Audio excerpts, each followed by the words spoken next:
دیکھیں 1 2 3 4 5 دفعہ نہیں، 67 ٹائمز۔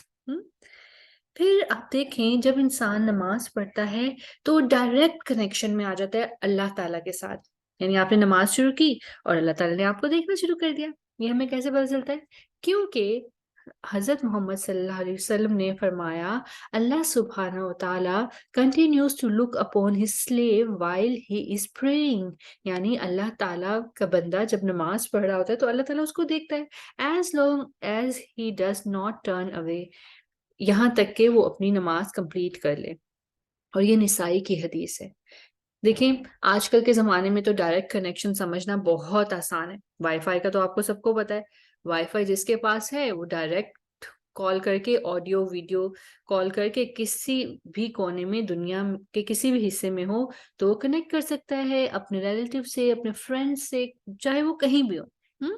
تو آپ سوچیں اللہ تعالیٰ آسمانوں پہ سے اپنے بندے کو دیکھتا ہے جو نماز پڑھ رہا ہوتا ہے۔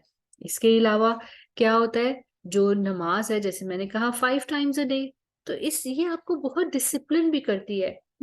یعنی صبح فجر کے بعد آپ اپنے ٹائم کو پلان کر سکتے ہیں، ظہر تک آپ نے کیا کرنا ہے، پھر ظہر سے عصر، عصر سے مغرب، مغرب سے عشاء، اور عشاء کے بعد تو بڑے مزے کا ٹائم شروع ہوتا ہے سونے کا، عشاء سے فجر تک۔ میں تو ایک کام کرتی ہوں بڑے مزے سے، اور بھی کام پلان کرتی ہوں لیکن یہ تو ضروری کرتی ہوں۔ تو بچوں ایک اور بات جو نماز کی ہمیں امپورٹنس ظاہر ہوتی ہے جس سے، وہ یہ کہ آپ دیکھیں نماز جو ہے وہ کافر اور مسلمانوں میں ڈفرینشیٹ کرتی ہے۔ کیسے؟ حضور صلی اللہ علیہ وسلم نے فرمایا، حدیث کا مفہوم ہے کہ کافر اور مسلمان کے بیچ فرق کرنے والی چیز نماز ہے، اور جو کوئی اس کا انکار کرتا ہے وہ ڈس بلیور میں کاؤنٹ ہو جاتا ہے۔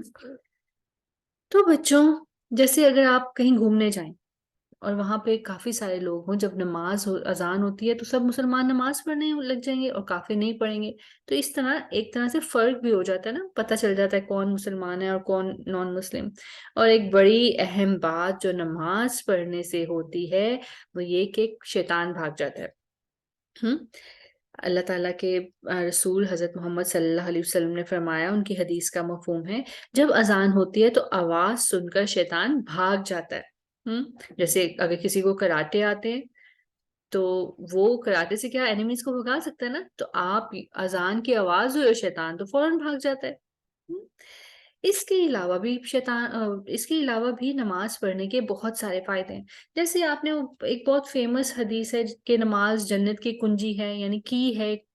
تو آپ سوچیں اگر آپ اپنے گھر سے باہر گئے ہوئے ہیں اور واپس آئے ہیں لیکن آپ کے پاس چابی ہی نہیں ہے گھر کے گیٹ کی، تو آپ کیسے اندر داخل ہوں گے؟ اسی طرح اگر آپ نمازیں نہیں پڑھیں گے تو آپ جنت میں کیسے داخل ہوں گے؟ کیونکہ نماز کا سوال تو بہت اہم ہے جو اللہ تعالیٰ نے کرنا ہے، تو اگر آپ نماز نہیں پڑھتے تو اللہ تعالیٰ کو کیسے بتائیں گے کیوں نہیں پڑھی؟ تو جب بھی آپ کو نماز پڑھنے سے سستی ہو تو یہ بات ضرور سوچنی ہے۔ اس کے علاوہ آپ نماز کو بہترین کیسے بنا سکتے ہیں، بیٹر سے بیسٹ کیسے کر سکتے ہیں؟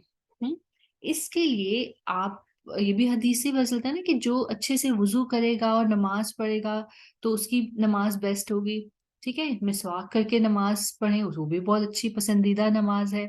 اور آپ نے وہ حدیث تو سنی ہوگی جس کا مفہوم ہے کہ حضرت محمد صلی اللہ علیہ وسلم قیامت کے دن حوض کوثر میں ہمارے جو وضو کے باڈی پارٹس ہوں گے نا جن پہ ہم وضو کرتے ہیں وہ چمک رہے ہوں گے، اس کی وجہ سے مسلمانوں کو پہچان جائیں گے۔ تو اچھے سے وضو کریں، مسواک کریں اور نماز پڑھیں، اللہ تعالیٰ کو انشاءاللہ بہت پسند آئے گی۔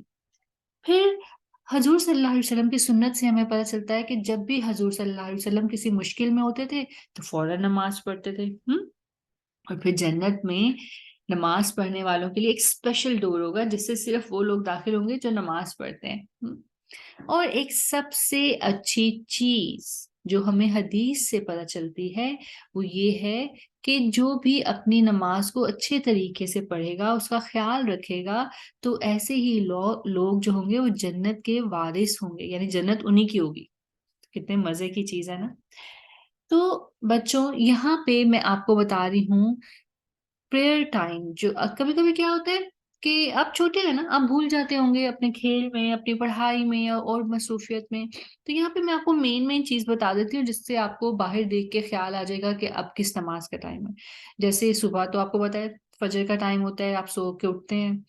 پھر جب اسکول سے واپس آتے ہیں تو سب سے پہلے کوشش کریں اپنی ظہر کی نماز پڑھیں، کیونکہ آج کل اسکول کے ٹائمنگ ہی اتنے زیادہ ہوتے ہیں. اگر 2:30 پہ بھی آپ گھر آتے ہیں تو نماز کا ٹائم ظہر کا ختم ہونے والا ہوتا ہے، تو جلدی سے اپنی نماز پڑھیں.